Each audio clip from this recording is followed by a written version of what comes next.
Hello and welcome to the Trading Post, the podcast where we explore the fascinating world of professional barter.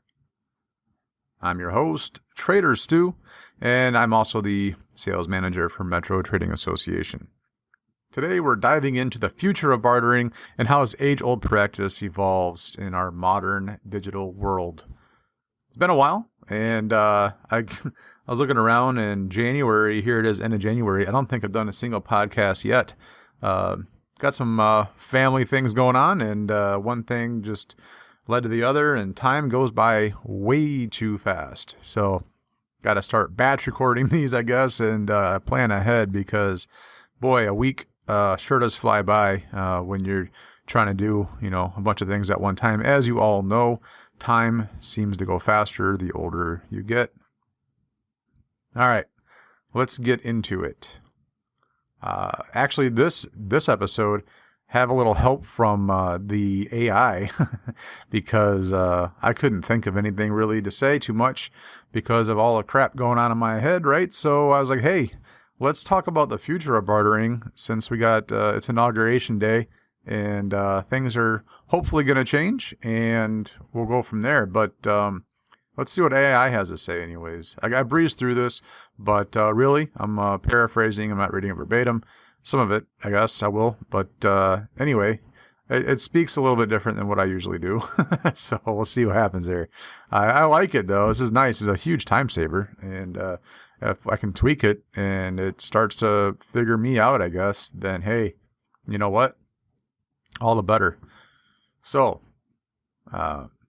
bartering has experienced a renaissance lately. I've noticed this. People are more apt to sign up and have been asking me to sign up more so than me approaching them, I've noticed, which is fantastic. That means that they're getting it. There's more forms of income that you can get other than just cash. And hey, joining a trading association around you it's depending on what you got going, it's probably a no-brainer,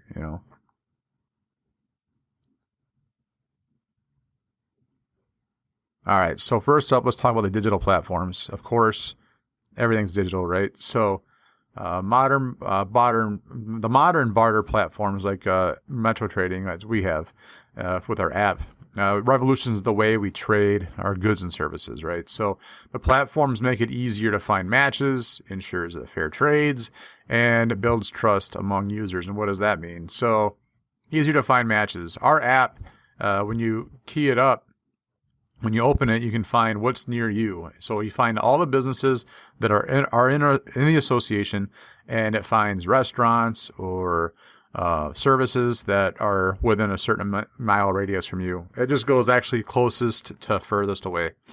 And then the fair trades, that means that, when you're out and about and you're doing, say you're bartering one-on-one with somebody, you hear a lot of times people get burned, or they feel that it wasn't an even swap. They're like, well, that guy still owes me whatever, another plumbing job for whatever I did for him, you know what I mean? So a lot of times you hear a lot of people get a bad taste in their mouth with it because it's not fair. It's hard to quantify it. So that, when you're doing a barter association, though, it puts it into a credit basis.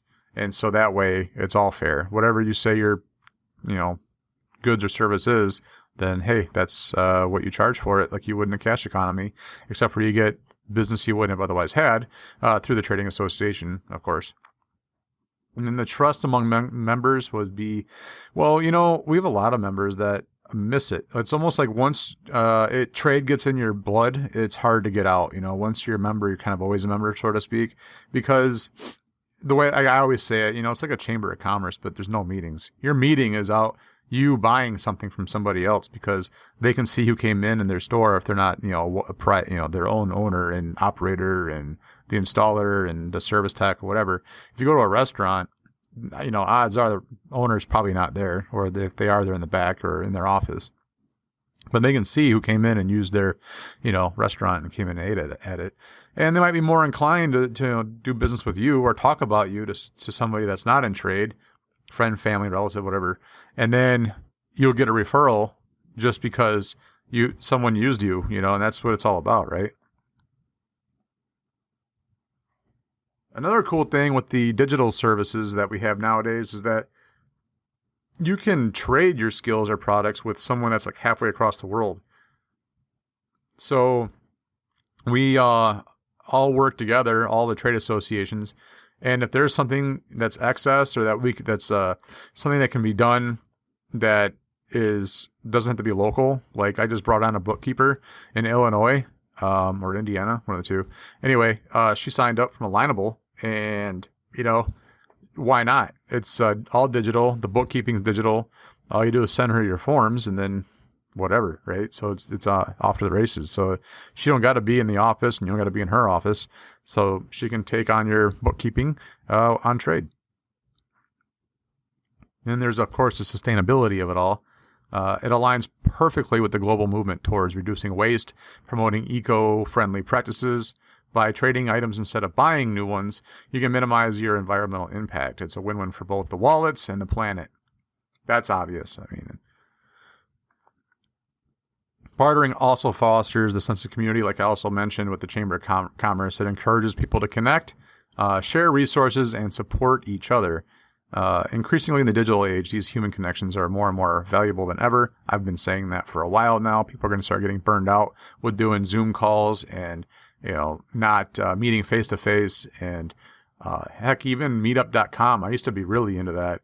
Before COVID, it was all about meeting up with people that you wouldn't have otherwise been to different areas in town, maybe, or different restaurants or stores or locations, all because of this app. And then after, of course, COVID, they just, for some reason, still just try and do Zoom only, and it's kind of annoying.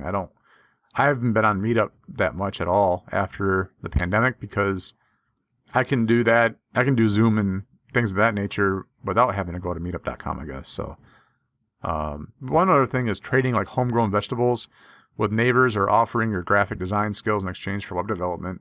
It's something like that. Bartering builds strong, supportive communities. So, just like I said before, I think the bubble's gonna pop. And people are going to start coming out of the woodwork and meeting together again. Maybe not like the old days where there's a community square, but definitely I think that we're heading that way, which is good. Next up is the economic uncertainty, which is right now. We don't know if we're going to do better or worse than before. It's hard to do worse, I guess. I don't know. Everyone seems to be suffering, it seems like, with bills and jobs. If I'm on the Nextdoor app and people are on there constantly talking about how bad it is to get a job, and I was in that group too.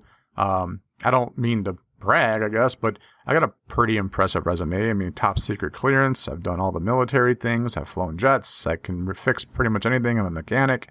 I'm AC certified. You name it, you got it, kind of a thing. I'm a jack of all trades, almost master of none, and I guess master of some, really. And it was tough. It's a tough racket out there. So I was lucky to come back to Metro Trading Association and come right back in like I did 10 years ago and take off. I love it here. So it provides a alternative means of acquiring goods and services when cash is tight or currencies are unstable. Makes bartering a valuable tool for economic resilience. So, yeah, we don't know. I guess the cash dollar, the American dollar, is really strong right now, which is awesome. Or I've heard it's not awesome, depending on how you look at it. I'm not really an economist, but, I'm just on there reading things like you do. So, the internet has expanded the scope of bartering beyond local communities to a global scale. You can get travel on trade now. So this allows for a wider variety of goods and services to be exchanged, benefiting the participants worldwide. Imagine trading handmade crafts with someone in another country or offering language lessons in exchange for cooking classes from a different culture. And that's the other thing too. I was just at the home show in Novi, and a lot of these members or people that were there, it'd be a no-brainer to join the trading association because you're the only person in that group for now until you get too much business where you're going to get business from our members, and we kind of pitch it for them. You get 7 or you get now 10 different ways of marketing when you sign up with the trading association. I'm sure it's just like ours, where we provide a bunch of different ways and avenues for you to get business. many operate the same, so I can't imagine it be too much different, So we can expect exciting innovations in the world of bartering. Future advancements might include virtual bartering platforms, which kind of already are going on, augmented reality-based trade experiences, that'd be cool, and AI-driven matchmakers that find the perfect barter match for users. The possibilities are endless. And like I said, this episode is written by AI. It's even got a bunch of prompts in here. It's amazing. I put it in Copilot, and for example, it gives you sound effects that you're supposed to put between these paragraphs. I'm not doing that because I don't think that that's very authentic. It'll say intro music fades out, and then digital chime, and then there's supposed to be a cash register effect after I talked about the digital platforms. The sustainability, they want it suggested doing community chatter in the background, and then after I said bartering builds strong supportive communities, there's supposed to be coins clinking. So really cool, really cool. That's it. Hope you enjoyed exploring the future of bartering. And if you have any questions or stories about bartering, I'd like to hear from you. And don't forget to subscribe, leave a review. Until next time, happy trading.